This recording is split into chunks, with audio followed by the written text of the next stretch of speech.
दोस्तों नमस्कार, मैं उपेन्द्र यादव, आप सबका इस लाइव प्रोग्राम में स्वागत है।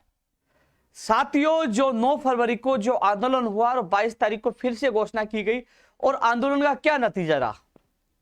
साथियों, जो तमाम लोग जुड़े हैं, जो लोग जुड़ने वाले हैं, क्योंकि जब आंदोलन होता है, आंदोलन के समय वहां मौजूद रहता है, उसको हर परिस्थिति का पता होता है।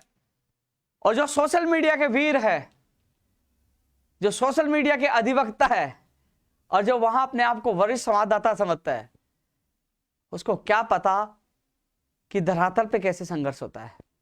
ये मैं उन लोगों के लिए कह रहा हूं जो भर्तियों से जुड़े हैं, लेकिन घर बैठे कमेंट करते हैं सोशल मीडिया पे क्या हुआ, क्या नतीजा रहा। और कई ऐसे तथाकथित जो अपने आप को रिपोर्टर समझते हैं, वो भी कमेंट कर रहे थे कि उपेन्द्र यादव ने आर पार की लड़ाई का ऐलान किया था, क्या हुआ। और जो उन आकाओं के चेले, जब आप उनकी डीपी देखना, आप उनको देखना, तो आपको पता लग जाएगा कि ये किस व्यक्ति से जुड़े हुए, जिनका काम ये उनको ठेका दिया गया कि जब भी उपेन्द्र यादव लाइव आए, कोई पोस्ट डाले तो गाली देनी है। मेरे क्या फर्क पड़ेगा, क्योंकि राजस्थान के जब लाखों लोग युवा जो मेरे से जुड़े, उनका प्यार मान सम्मान मेरे साथ है, तो मैं झुकने वाला हूं, न हारने वाला हूं। तो साथियों, मैं इस लाइव की शुरुआत में आप लोगों को बताना चाहूंगा कि जिस प्रकार रीट भर्ती रद्द हुई, जिस प्रकार कहा गया कि 2 एग्जाम होगी, जो कई सालों से तैयारी कर रहे थे, उनको झटका लगा कि हाँ 2 एग्जाम कितने समय में हो पाएगी, क्योंकि एक एग्जाम ही समय पे नहीं हो पाई, क्योंकि 24 दिसंबर 2019 की इसकी घोषणा हुई थी और 26 दिसंबर 2021 को इसकी एग्जाम हुई थी। ऐसे में क्या 2 एग्जाम समय पे हो पाएंगे। हर बेरोजगार अवसाद में था, दुखी था, परेशान था। जिनका अच्छा पेपर था वो भी दुखी था, और जो 2 पेपरों को सुनकर वो भी दुखी थे। तो साथियों, जो कल का आंदोलन था, प्रमुख रूप से सीबीआई की मांग को लेकर था, और अन्य मांगे थी जो अन्य भर्तियों के बेरोजगार वहां पहुंचे थे। साथियों, जिस प्रकार जो माहौल बना, लोग परेशान दुखी थे। हालांकि संख्या बहुत आई, आपने देखा होगा सोशल मीडिया वीडियो में, अच्छे लोग आए, उन सभी युवाओं को धन्यवाद। लेकिन साथियों, वहां जो रीट की जो लगातार 5 महीने से देवेंद्र और हनुमान शर्मा जो दोनों आंदोलन कर रहे थे, वो प्रमुख तौर पे वो पूछे थे, उनके साथ 5-6 लोग और थे। यानी कि इतनी हताशा हो गई उन युवाओं में कि 10 का आंकड़ा भी वो पार नहीं कर पाए, जो रीट से जुड़े हुए अभ्यर्थी थे। लेकिन उनकी पीड़ा मैं समझता हूं कि आप नहीं पहुंचे, आप अवसाद में थे, परेशान थे, कोई दिक्कत नहीं। लेकिन आपका भाई मजबूती से आपकी आवाज बुलंद की। हर मीडिया, सोशल मीडिया पर सीबीआई की गूंज हो रही है। पूरे प्रदेश में और देश में ये आवाज गई कि युवा पुलिस से भिड़ रहे हैं, लड़ रहे हैं। यानी कि 10 लोग भी नहीं पहुंचे थे, क्योंकि वहां जो नेतृत्व करने वाले, उनका वीडियो देखना, उन्होंने भी डाला था, वो तो 7 लोग ही बता रहे थे। लेकिन संख्या मायने नहीं रखती। आप लोग नहीं आए, मैं समझता हूं परिस्थितियां विपरीत थी, आप अवसाद में थे, परेशान थे, पीड़ित थे। लेकिन फिर भी, क्योंकि ए और बी प्लान में लेके चलता, मुझे पता आप अवसाद में हो, तो ऐसा नहीं कि आंदोलन करे 4 लोग पहुंचे, क्योंकि नहीं, यहां हर युवा जुड़ा हुआ है और हर युवा वहां पहुंचता है। केवल घोषणा से ही वह पब्लिक पहुंच जाती है कि हाँ उपेन्द्र यादव ने ऐलान किया है। भीड़ काफी पूछी, अच्छा प्रदर्शन हुआ, लेकिन एक वाक्य और गठा हुआ। पुलिस के जो एसओ साहब ने हमारे एक साथी को अपशब्द कहे और उसके पीछे मारने के लिए भगे, कुछ कहा, बहुत कुछ कहा। जब मुझे पता चला कि मेरे साथी को पीटने के लिए जा रहे हैं और उनको कुछ कह रहे हैं, मैंने देखा साथियों, वो तमाम वो लोग देखे होंगे, मैं आ गया कि मुझे मारिए, हाथ तक नहीं लगाने दिया और उसको गिरफ्तार करने की कोशिश करी, उनको टच तक नहीं करने दिया। और आखिरकार उन अधिकारी को वहां से जाना पड़ा। अधिकारी उनको समझा कि वहां से ले गए कि नहीं, इनसे टक्कर लेना गलत है, क्योंकि ये लोग उग्र हो गए तो कहीं भारी पड़ जाएगा। मैंने किसी युवा को टच नहीं करने दिया। साथियों, अब जो कह रहे थे, जो सोशल मीडिया पे कमेंट कर रहे थे, क्या हुआ, उपेन्द्र यादव ने आर पार की लड़ाई का ऐलान किया था, तो इसका जवाब यह है साथियों कि जो और भर्ती के लोग गए थे, जो तमाम बुद्धिजीवी, जो इंसान है, जो मेरा लाइव देख रहे हैं, तमाम जो अभ्यर्थी, उनके परिजन, तमाम मीडिया के साथी, जो तमाम लोग मेरा लाइव देख रहे हैं, तो उनको भी मैं बताना चाहूंगा, जो ट्रोल आर्मी है उनसे मुझे कोई फर्क नहीं पड़ता, वो तो मंद बुद्धि है, वैसे भी नहीं समझेंगे। क्योंकि साथियों, वहां पीटीआई भर्ती के अभ्यर्थी सबसे ज्यादा थे। जेएन भर्ती के, जो पंचायत राज जेएन भर्ती के भी अभ्यर्थी थे, कुछ पंचायत राज एलडीसी के भी थे, कनिष्ठ अनुदेशक भर्ती के भी थे, रेडियोग्राफर, लैब टेक्नीशियन और उसके संगणक और स्टेनोग्राफर, ये तमाम भर्तियों के लोग शामिल थे, पीटीआई के सबसे ज्यादा थे। तो साथियों वहां उनकी वार्ता में उनका काम हुआ, यानी कि पीटीआई भर्ती में पद बढ़ाने की उन अभ्यर्थियों को सहमति होगी। उनकी भर्ती प्रक्रिया जो 400 पदों पर घोषणा थी उनको 461 पर उनको रोक दिया और पद बढ़ाने के लिए उनके सामने ही वो प्रक्रिया शुरू करवा दी। पंचायती राज जेएन भर्ती की जो अधिसूचना कल रात को जारी होगी वार्ता के बाद। कनिष्ठ अनुदेशक के लिए फोन कर दिया कि अधिसूचना जल्द जारी करवा के मार्च अप्रैल में उसकी विज्ञप्ति जारी हो जाएगी। जो लोग वहां गए थे जिनकी संख्या थी उनका काम हो गया, वो आ गए। अब सीबीआई के लिए तो वही बैठेगा जो उस भर्ती से संबंधित हो। जब लोग नहीं आए क्योंकि अवसाद में थे, इसलिए मैंने सीबीआई की मांग को नहीं छोड़ा है। जो संबंधित भर्ती के अभ्यर्थी गए थे उनके काम हो गए, उनके काम हो गए, तो वो क्यों बैठेंगे सीबीआई के लिए, बताइए आप। फिर भी उन लोगों को मैं धन्यवाद देना चाहूंगा, उन लोगों ने मजबूती से मेरा साथ दिया, क्योंकि मैंने कहा सीबीआई जांच होनी चाहिए, क्योंकि सीबीआई जांच में मगरमच्छ जेल के अंदर होना चाहिए। मैं इस लाइव के माध्यम से माननीय मुख्यमंत्री जी से अपील करना चाहूंगा, मुख्यमंत्री महोदय जी, कि अब सीबीआई जांच देने में कोई दिक्कत नहीं, भर्ती रद्द हो चुकी है, नई भर्ती प्रक्रिया शुरू आप कर रहे हो। सीबीआई में 1 महीना, 6 महीना, साल भर, 2 साल, 3 साल, कितना साल लगे हमें कोई दिक्कत नहीं, क्योंकि भर्ती तो रद्द हो चुकी है।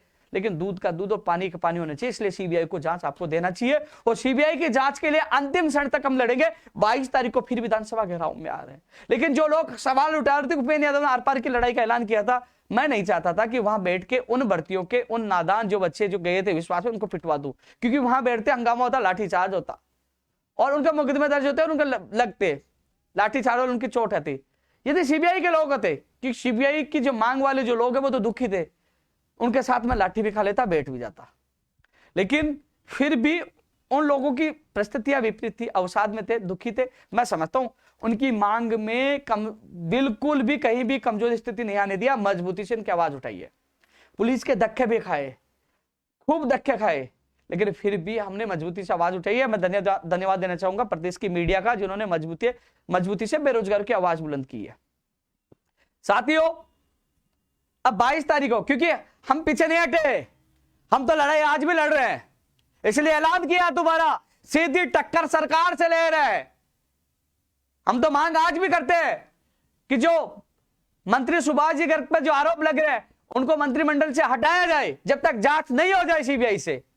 और सीबीआई की मांग के लिए आज भी डटे हुए 22 तारीख को फिर आएंगे, क्योंकि सीबीआई की मांग चाहिए और मगरमच्छ जेल के अंदर चाहिए। उस बात पर आज भी अड़े हुए, ऐसा नहीं कि हमने अब इस मांग को छोड़ दिया, नहीं।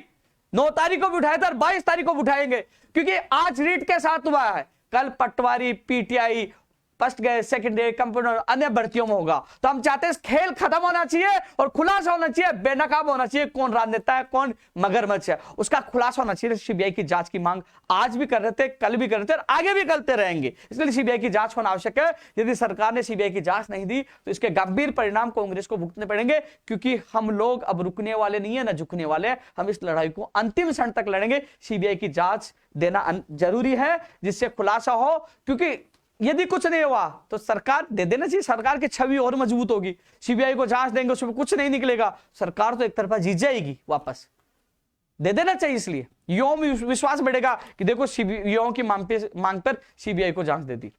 सीबीआई में दूध का दूध और पानी का पानी हो जाएगा, कोई राजनेता इसमें नहीं आएगा तो बढ़िया ना, सरकार की इमेज बढ़ेगी। लेकिन सीबीआई जांच देनी चाहिए, जिससे अन्य भर्ती परीक्षाओं पे प्रश्न चिन्ह नहीं लगे। सीबीआई की जांच के लिए हम 22 तारीख को फिर घेराव करेंगे और बेरोजगारों की अन्य मांगों जो आएंगे उनकी मांगों को शामिल करते 22 तारीख को एक बार फिर इससे ज्यादा संख्या के साथ फिर घेराव करेंगे विधानसभा का, फिर जाएंगे, फिर लड़ेंगे। लेकिन हम लड़ते रहेंगे, ऐसा नहीं है कि हम कल वापस आ गए, घर नहीं बैठेंगे, घर नहीं बैठेंगे, लड़ेंगे। 14 अक्टूबर से देखो लड़ाई लड़ रहे थे, अभी भी लड़ाई जारी है। अल्टीमेटम दिया सरकार को 11 दिन का, कि 11 दिन में हमारी बेरोजगारों की तमाम मांगों को आपको पूरा करना होगा, अन्यथा हम लोग सड़कों पे फिर उतरेंगे। अब सवाल उठ रहा है कि लेवल फर्स्ट में जो सांसद साहब, डॉक्टर साहब ने जो बताया कि 78,000, कई लोग रद्द करने की मांग कर रहे हैं, कई लोग कह रहे हैं कि रद्द मत करो।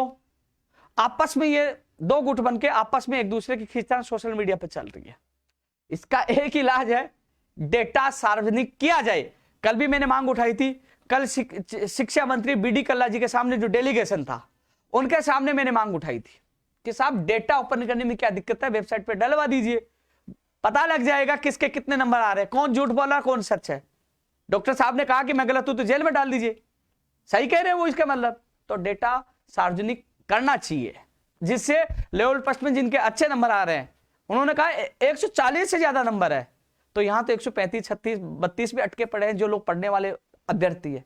तो 140 का मतलब यदि सच में 78,000 है तो वो पेपर लेने वाले हैं। इसलिए इसका डेटा सार्वजनिक किया जाए, इसके लिए मांग कर रहे हैं। 22 तारीख को फिर मांग करेंगे, जिससे मेरे प्रदेश के बेरोजगार जो पढ़ने वाले अभ्यर्थी के साथ, जो योग्य अभ्यर्थी के साथ कुटारघात नहीं हो, हर व्यक्ति को न्याय मिलना चाहिए जो योग्य है। इसलिए साथियों, कल भी हमने मांग की थी और 22 तारीख को फिर मांग करेंगे। इसके अलावा साथियों, आपके एक सदस्य को प्रतिनिधिमंडल में जब शिक्षा मंत्री से वार्ता हो रही थी, क्योंकि विधानसभा के बाहर ही आके हमसे मिले थे, जब हम लोग वहां पुलिस वाले हमें लेके गए थे।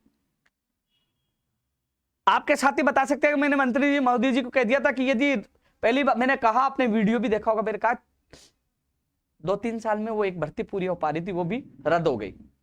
जो व्यक्ति कई 3 साल से तैयारी कर रहा है कि एक एग्जाम समय पे नहीं हो पाई, 2 एग्जाम में कितना समय लगेगा, क्या होगा? उन्होंने कहा पद बढ़ा दिए। पद बढ़ाने की बात नहीं है, बात है कि बेरोजगार आज परेशान दुखी है, कैसे उनका इंतजार खत्म हुआ, उनको क्या पता कि 2 एग्जाम समय पे हो पाएंगी कि नहीं हो पाएंगी। और वो 2012 के पैटर्न पे कर दिया, जिला स्तरीय कर दिया तो मारा जाएगा। मैंने उन अभ्यर्थियों के सामने ही मैंने कहा, मंत्री जी ऐसा हो गया तो मैं आपके घर आके बैठूंगा, मैंने बोला। उन्होंने कहा ऐसा नहीं होगा। उसके बाद सीएमओ में मुख्यमंत्री स्पेशल सेक्रेटरी से बात हुई, उन्होंने कहा कि हम लोग आपकी मांग को मानते हैं और हम जिला स्तरीय नहीं प्रदेश स्तरीय मेरिट बनाएंगे। इसमें कल ही सहमति बन चुकी थी, यानी कि प्रदेश स्तरीय मेरिट की सहमति बन चुकी थी। ये आप लोगों के लिए अच्छी खबर है, क्योंकि जिला स्तर पर मेरिट बनती, कहीं 100 नंबर जाती, कहीं 120 नंबर जाती, तो कई लोगों के साथ गलत होता, फिर प्रश्नों का विवाद होता कि 2012 का मामला अभी भी सुप्रीम कोर्ट में लंबित है प्रश्नों के विवाद को लेकर। तो प्रदेश स्तरीय मेरिट पर उनकी हमारी सहमति बनी है।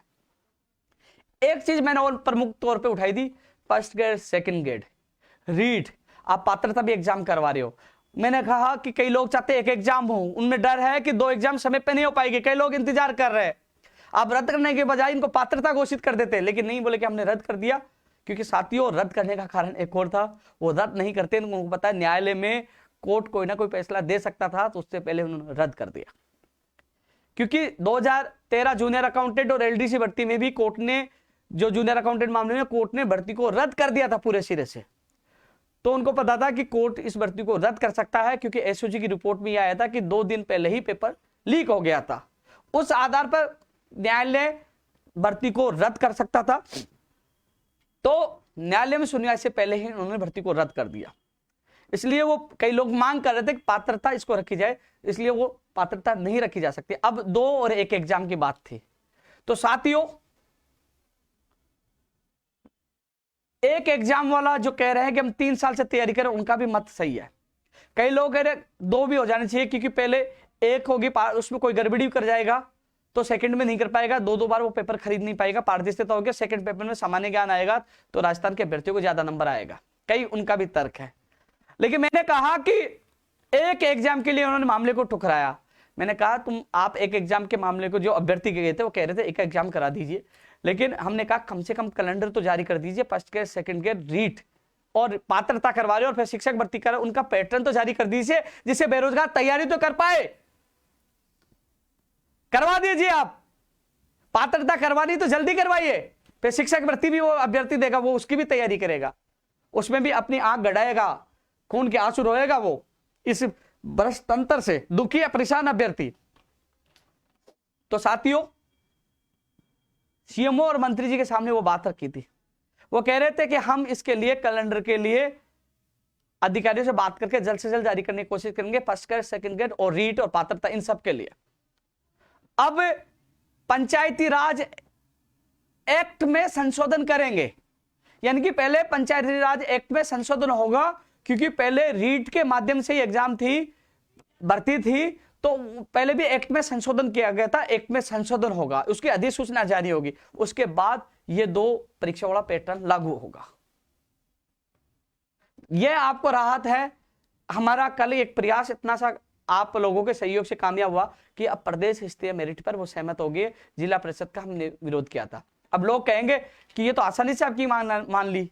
भैया ये आप लोगों का प्रेशर था। 2012-13 में लोगों ने विधानसभा का घेराव कर दिया था। जब हमने कहा आरपीएससी से करवाइए, प्रदेश स्तरीय मेरिट करिए, लेकिन हमारी बात नहीं मानी थी। उस समय मेरे संघर्ष का शुरुआती दिन थे, नहीं मानी थी और जिला परिषद से करवाए थे। हमने कहा आज भी वो भर्तियां लंबित है, प्लीज हाथ जोड़ते हैं, बेरोजगार का भविष्य खराब नहीं होनी चाहिए, मैं आपके घर आके बैठ जाऊंगा। उसके बाद वो बात मानी है, प्रदेश स्तरीय बात पे मेरिट पे सहमति बनी है। इसके अलावा साथियों, जो लोग अवसाद में थे नहीं आ पाए, डेटा सार्वजनिक करवाने के लिए, सीबीआई जांच के लिए, जो तमाम युवाओं से मेरा अपील है। इसके अलावा भर्ती first grade, second grade, REET, पात्रता जो भी है, इनका सबका कैलेंडर जारी करवाने के लिए और अन्य कोई भी मांग है उसके लिए हम 22 तारीख को एक बार फिर, क्योंकि मुझे पता है आप अवसाद में नहीं आ पाए, यदि आप लोग अच्छी संख्या में आओगे, कल धक्के खाए थे, कल पुलिस ने धक्के मारे, धक्के खाए थे, और आपकी मांग के लिए लठ खाना पड़े तो लठ भी खाऊंगा, मैं पीछे नहीं हटूंगा। लेकिन कल आपकी संख्या नहीं थी, इसलिए 11 दिन का अल्टीमेटम देके आना पड़ा, क्योंकि अन्य भर्तियों के लोग रुकने वाले नहीं थे, उनका काम हो गए थे, वो कहे कि हमारा काम होंगे हम जाएंगे, तो वो चले जाते, तो आपके लोग 8-10 लोग बचते, उसके साथ मार पर की लड़ाई नहीं लड़ सकता था। लेकिन फिर भी आपकी इस संख्या में प्रदेश स्तरीय मेरिट की सहमति हमने दिलवा दी है, यानी कि आपकी मांग ये पूरी हो गई है। और अन्य मांगों के लिए 11 दिन का अल्टीमेटम दिया है। तो तमाम जो अभ्यर्थी लाइव को देख रहे हैं, रीट में जो संशोधन चाहते हैं, उन सभी से मैं ये कहूंगा कि सीबीआई की जांच के लिए डेटा लेवल 2 का भी होना चाहिए कि कितने लोगों को क्या है, डेटा पता, फर्स्ट का भी होना चाहिए डेटा ओपन। इसके अलावा जल्द से जल्द कैलेंडर जारी हो, जैसे तारीख, कैलेंडर का मतलब परीक्षा तिथियों की जारी हो, परीक्षा तिथि जारी हो कि किसकी कब होगी, जिससे बेरोजगार अपने हिसाब से तैयारी कर सके। तो इसके लिए हमने 11 दिन का समय दिया। 11 दिन में वो हम कैलेंडर जारी कर देते हैं, हमारी मांगों को मान जाते हैं, ठीक है। 11 दिन बाद हम 22 तारीख को फिर विधानसभा घेराव करेंगे। इसके अलावा साथियों, गैर जमानती कानून जो बिल लाने की बात कर रहे हैं, मुख्यमंत्री जी ने कहा होगा हम लेके आ रहे हैं, अब तो सब लोग बोल रहे हैं, लेकिन बड़ा सवाल है कि ये कानून हमारे इस संघर्ष का ऐतिहासिक जीत का हिस्सा होगा, जिसके लिए पिछले फरवरी से लड़ रहा था। आज जो मेरा समझौता पत्र था उसमें लिखित में समझौता भी हुआ था और चिल्ला चिल्ला के लाइव में बोलता था। आज तो सब लोग उसकी कॉपी करने लगे, क्योंकि जब कानून आएगा तो कहेगा देख हमने करवा दिया। लेकिन उस कानून को लाने में अहम भूमिका राजस्थान बेरोजगार एकीकृत महासंघ और हमारे संघर्ष की थी। उस कानून के लिए अनशन पे भी तड़पना पड़ा था, उस कानून के लिए भागना भी पड़ा था, दौड़ना भी पड़ा था, और कई लोगों से गालियां खाई थी। जब मैं मुख्यमंत्री जी से 4 अक्टूबर को मिला कि मैंने कहा कि मुख्यमंत्री जी ने सहमति दी है कि वो कानून लेके आएंगे, बिल लेके आएंगे, उन्होंने मेरी इस मांग को मान लिया, तो लोगों ने क्या कहा, दलाल, ये तो सरकार से मिला हुआ है, इसकी तो सीबीआई वाली मांग क्यों नहीं मानी, ये तो मिला हुआ है। उसे मैं बहुत गालियां दी थी। मैंने कहा आज ये गाली दे रहे हैं जो भी अपवादों के द्वारा, ट्रोल आर्मी के द्वारा, उन लोगों के द्वारा भ्रमित मेरे साथियों किया गया।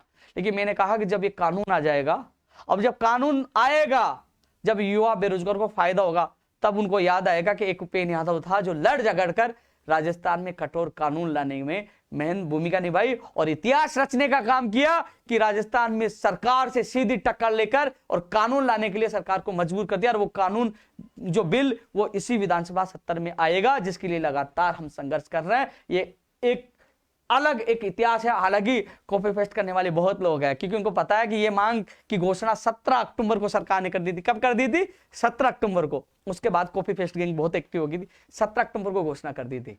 और महेश जोशी जी 18 अक्टूबर को आईसीयू में आए थे और वहां भी बोल के आए थे हमने ये मांग मान ली है। तो उस पूरे प्रदेश की जनता को, मीडिया को, सबको पता है कि वो कानून हमारे संघर्ष के बदौलत आ रहा है, जो आने वाले बेरोजगारों के लिए फायदेमंद होगा, उनका भविष्य बचेगा। साथियों, सीबीआई जांच के लिए मैं पीछे नहीं हटूंगा, अंतिम क्षण तक इसके लिए लड़ेंगे। आप सबसे भी मेरा निवेदन है, यह जांच होना जरूरी है। मगरमच्छ जेल के अंदर होना चाहिए। कौन नेता है उसको, यदि हम लोग इस गिरोह को, इन नेताओं को खत्म नहीं करेंगे, जो लाखों बेरोजगारों के आंसुओं के दोषी है, पापी है मगरमच्छ, उनको जेल में डलवाना जरूरी है। इसलिए साथियों, 22 फरवरी एक बार फिर एक दिन के लिए आप लोगों को आना है, जिससे ये मगरमच्छ जेल के अंदर हो और सीबीआई जांच हो। साथियों, जो कानून लेके आ रहे हैं, भास्कर में हमने पढ़ा था कि जो नकल और जो वो लोग पकड़े जाएंगे उनको 1 साल के लिए डिबार किया जाएगा, यानी कि 1 साल के लिए प्रतिबंध किया जाएगा। हम मांग कर रहे हैं 1 साल के लिए आजीवन प्रतिबंध किया जाए, जो नकल करे, बेईमानी करे, फर्जीवाड़ा करे, उसको 1 साल के लिए नहीं, आजीवन प्रतिबंध उस पर लगाया जाए। और जो कानून लाया जाता है, क्या होता है कि राजस्थान पुलिस भर्ती 2018 का जो मामला आया, इसके अलावा उसका मामला आया लाइब्रेरियन का, संदीप नेहरा शिव भगवान का भी नाम आया कि वो मुख्य आरोपी है, पुलिस का प्रेस नोट आया, मुख्य आरोपी बताया गया, मामला ठंडा रहा और लंबा चला और वो छूट गए और आज बाहर आ गए, क्योंकि पहले उनको दोषी बताया गया, बाद में उन्होंने जांच में कहा कि नहीं और कोई थे, वो मिले नहीं। ऐसे में समय लगता है तो वो दोषी बच जाते हैं। अब गैर जमानती कानून तो आएगा, हम मांग करें 20 साल या उम्र कैद की सजा का प्रावधान किया जाए। संपत्ति जब्त करने के लिए लगातार अपराधियों की संपत्ति जब्त करने का मामला उठा रहे थे, हम उठा रहे थे और उसमें भी मोहर लगने वाली है। तो साथियों, लाइब्रेरी में वो छूट गए, ऐसे में फास्ट ट्रैक कोर्ट रखा जाए, फास्ट ट्रैक कोर्ट भी बनाए जाए, जिसमें ऐसे पेपर लीक, नकल, फर्जीवाड़े की सुनवाई भाई 1 महीने के अंदर इसका सुनवा देंगे, भाई कितने साल की सजा क्या है, वो फास्ट ट्रैक कोर्ट भी सरकार बनाए, फास्ट ट्रैक कोर्ट के माध्यम से सुनवाई हो, जिससे किसी को मौका नहीं मिले कि वो जांच को बदला दे और छूट जाए, तो फास्ट ट्रैक कोर्ट भी हो। साथियों, पीटीआई भर्ती के अभ्यर्थियों के लिए अच्छी बात है, वो आए, उनके पद बढ़ने की वहां सहमति बन चुकी है। जेएन पंचायती राज जेएन भर्ती जो 2008 के बाद नहीं आई है, जो लोग लाइव देख रहे हैं उनको मैं बता दूं कि आंदोलन हम करते हैं, लेकिन मान लीजिए 4 मांगों को भी स्वीकृति मिल जाती है, 4 काम भी हो जाते हैं, भाई वो भी बेरोजगार है, वो भी किसी गरीब किसान मध्यम परिवार के बेटे हैं, किसी के सपने तो साकार हो रहे हैं। भाई जिनके काम नहीं हो वो मेरे से नाराज हो जाते हैं, लेकिन जिनके काम हो जाते हैं, किसी संघर्ष के बदौलत किसी का काम तो होगा। हमने आवाज उठाई, दिन में वार्ता की, और शाम को जो नियम संशोधन की अधिसूचना जारी हो गई 1998 के नियम के अनुसार वो भर्ती होगी, यानी कि भर्ती की विज्ञप्ति जारी होने का रास्ता खुल चुका है। अब प्रयास कर उन्होंने हमारे सामने संबंधित अधिकारियों को फोन किया था कि भैया इस भर्ती से संबंधित जो प्रक्रिया जो बाकी है वो जल्द से पूर्ण करके इसकी विज्ञप्ति जारी की जाए। तो पंचायत राज जेएन भर्ती के लिए भी पूरी ताकत लगा रहे हैं, क्योंकि आपने देख लिया होगा कि वार्ता के बाद कल शाम को एक आदेश जारी हुआ था नियम संशोधन का, वो एक संघर्ष का परिणाम है, सबके सामने एक बड़ा उदाहरण है, और अब इसकी विज्ञप्ति भी जारी कराएंगे। 2008 के बाद ये भर्ती आ रही है जेएन की, जो हम 2100 पद बता ही रहा था, 539 पद भी जुड़ाने की हम कोशिश कर रहे हैं।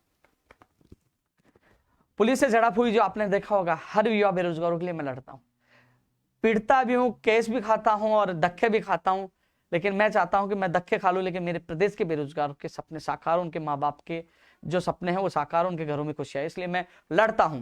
कल रात को बहुत भयंकर सिर में दर्द हुआ, मैं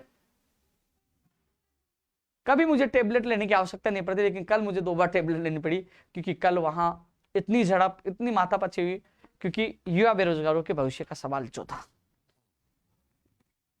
मैंने ये चीज आपको बताई। इसके अलावा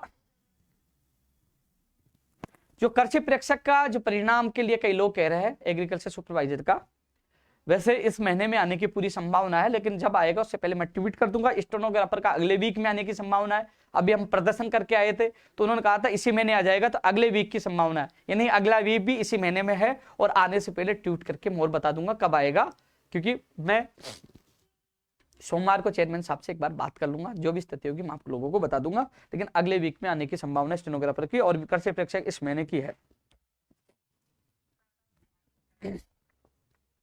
पंचायत राज एलडीसी 2013 के संबंध में आज उनके अभ्यर्थी आज फिर धर्मेंद्र राठौर जी के पास जाके आए थे, तो उनका सर्कुलेशन के माध्यम से करवाएंगे। मैंने कहा साहब सर्कुलेशन कैबिनेट के नाम से हम थक चुके, बार बार सुनकर इस कैबिनेट में ये बहुत परेशान और दुखी है। तो उन्होंने कहा कि आज तो वो जिनको एक मंत्री का दर्जा दिया गया है, तो उन्होंने कहा कि आप कल जरूर आना। तो साथियों कल या परसों जो भी है, मैं साथ एक बार जाकर अधिकारियों से बात करके इसको करवाने की कोशिश करूंगा। साथियों मुझे पता है, लेकिन मैं क्या करूं यार, बार बार जिस प्रकार अधिकारी गोली दे रहे हैं, और गोली दे रहे वो गोली सरकार कांग्रेस को नुकसान उठाना पड़ेगा, क्योंकि ये युवा अपने पे आ गए तो कांग्रेस को उखाड़ फेंकेंगे। अभी भी समय, गोली न दे, मांगों को पूरा करे, लेकिन कल इन अभ्यर्थियों के साथ जाकर मैं वापस मिलूंगा, जिससे ये कैलेंडर जारी हो सके। नर्सिंग भर्ती 2013 में अभी तक जवाब नहीं दिया गया। सुभाष गर्ग साहब ने जो हाथ रखकर कसम खाई थी कि मैं बेटियों आपका भला करूंगा, लेकिन सुभाष गर्ग साहब हम आपका पीछा नहीं छोड़ेंगे। वैसे दुनिया भी आपके पीछे पड़ी हुई है, और सीबीआई की जांच में भी सारी चीजें सामने आ जाएगी, कौन गलत है कौन सही है, जांच के लिए भी हम लगातार मांग कर रहे हैं, लेकिन आपको इन बेटियों का भला करना चाहिए। आपने कसम खाई थी, इनके पक्ष में जवाब कोर्ट में देना चाहिए। कनिष्ठ अनुदेशक का मैं बता दिया, जल्दी अधिसूचना जारी होने के बाद मार्च अप्रैल में इसकी विज्ञप्ति जारी होने की संभावना बताइए। जूनियर असिस्टेंट का परिणाम इसी महीने में आएगा, फरवरी में आएगा। संगणक और स्टेनोग्राफर, संगणक और स्टेनोग्राफर, देखो कल की जो मीटिंग थी, जो सीएमओ में अधिकारियों से मीटिंग हुई थी, संगणक और radiographer lab technician. Radiographer lab technician के लिए तो कहा कि जो आदेश पद बढ़ाने के हुए थे, जो 83 रेडियोग्राफर 369 लैब टेक्नीशियन के, उन्होंने कहा वो आदेश गलती से हो गया था और उन्होंने विभाग ने उसको आदेश को वापस ले लिया, दूसरा आदेश जारी कर दिया, वो गलती से वो लेटर अधीनस्थ उड़ गया था, ये उन्होंने जवाब दिया।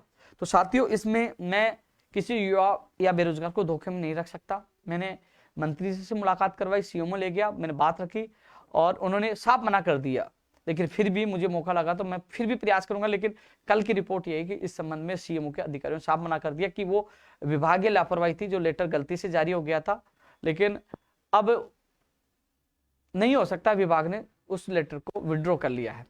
अब उस लेटर के माध्यम से न्यायालय की शरण से भी आप लोग, आपके कई साथी गए हैं, तो न्यायालय पता नहीं दे दे आदेश कि ये लेटर के द्वारा जारी किया गया, लेकिन फिर भी एक बार फिर मैं आप लोगों के लिए प्रयास करूंगा।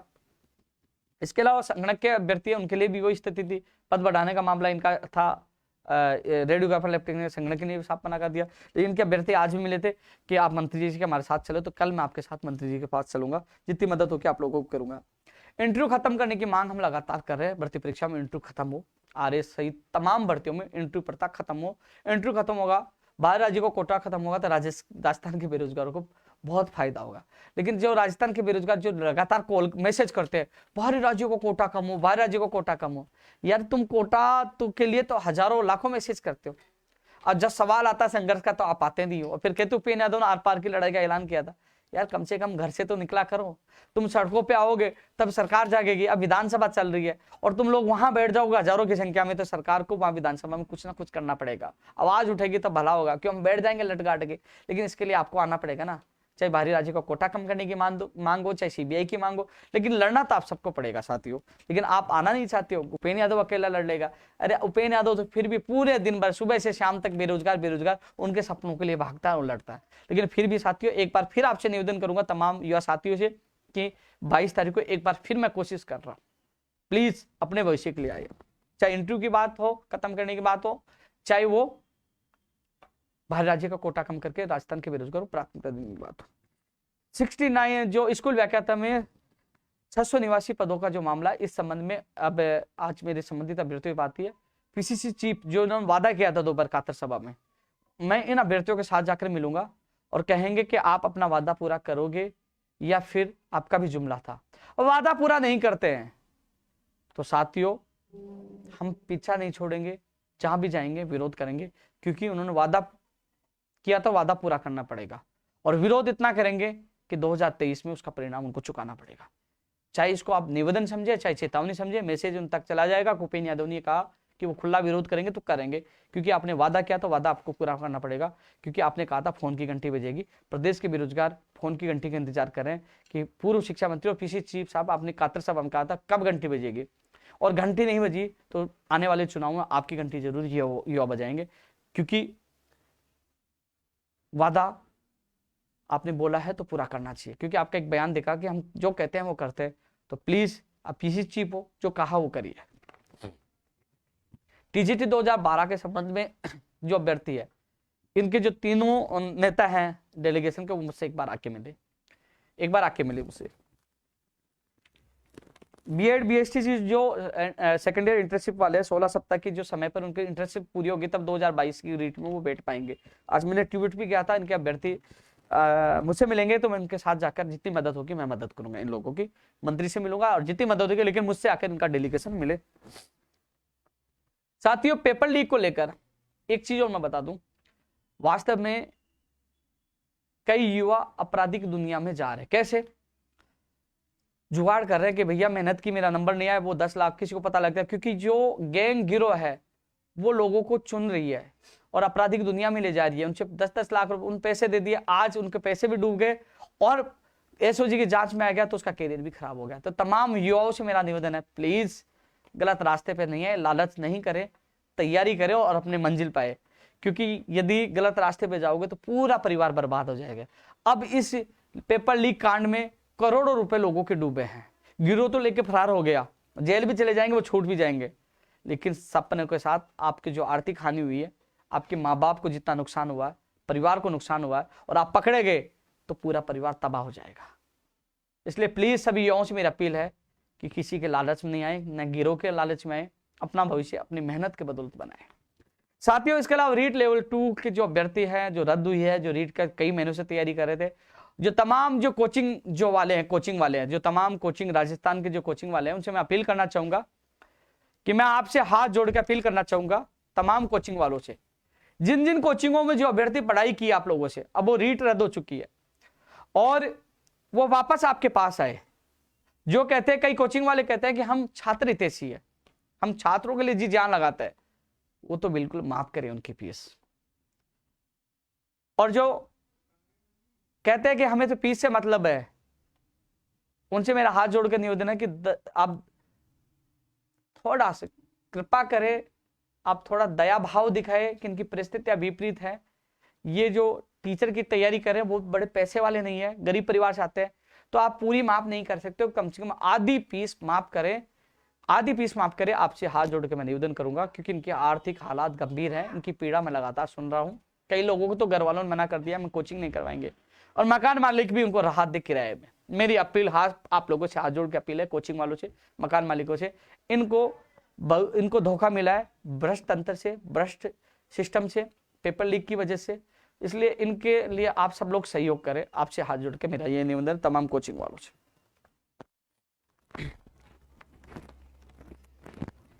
इसके अलावा साथियों, आज ईडी कार्यालय के बाहर सांसद साहब डॉक्टर किरोड़ीलाल मीणा जी धरने पे बैठे हुए हैं, और उनकी मुझे एक अच्छी चीज लगी। मनीष चौधरी जो है, जो रामनिया जी जो ड्राइवर थे, जो रीट का जो ट्रक कंटेनर पलट गया था, वो उस हादसे में नहीं रहे थे, और वो संदिग्ध हादसा है कि उस कंटेनर को पलटाया गया था, उनकी हत्या थी या एक्सीडेंट था, उसकी जांच नहीं हो पाई। सीबीआई जांच होगी तो दूध का दूध और पानी का पानी हो जाएगा, लेकिन इनकी सरकार को आर्थिक सहयोग करना चाहिए और नौकरी भी देनी चाहिए, क्योंकि जब यह मामला आया था उस समय मैंने इनके परिजनों से बात की थी।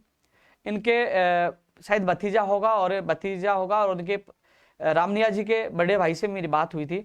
मैंने कहा था कि जब मैं धरने पे बैठा था, मैंने बुलाया था कि इनको लेकर आए, और उन्होंने कहा था कि ये तो नहीं आ पाएंगे, पूरे दिन नहीं हो पाए थे, लेकिन कोई ना कोई परिजन आएगा, लेकिन वहां आए नहीं। मैंने इनकी बात लाइव के माध्यम से पहले भी उठाई थी, मीडिया में भी इनकी आवाज मैंने उस समय उठाई थी, लेकिन आए नहीं थे। तो आज जो आवाज उठाई है डॉक्टर किरोड़ीलाल मीणा जी ने, उसके लिए मैं उनको धन्यवाद देना चाहूंगा, क्योंकि एक